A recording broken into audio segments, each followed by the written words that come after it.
সবাই বলে মেয়েরা নাকি রানী, তো মেয়েরা যদি রানী হয় তো মেয়েদেরকে রানীর রাজত্বটা তো দেওয়াই হয় না। মেয়েরা নাকি পরী, তো পরীর মতো ওদেরকে উঠতে দেওয়া হয় না, মানে স্বাধীনতা ওদেরকে দেওয়াই হয় না।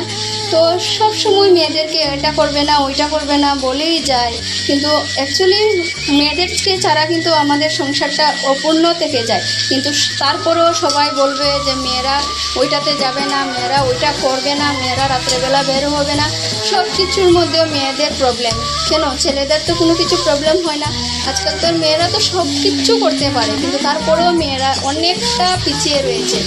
মানে এই সমাজে যে মেয়েদেরকে কখন যোগ্য সম্মান দেওয়া হবে, মানে এটা আমরা এখনও এত বছর পরেও এটা আমরা মানে এখনও বলতে উঠতে পারি না যে মেয়েদেরকে সম্মান কেন দেওয়া হয় না।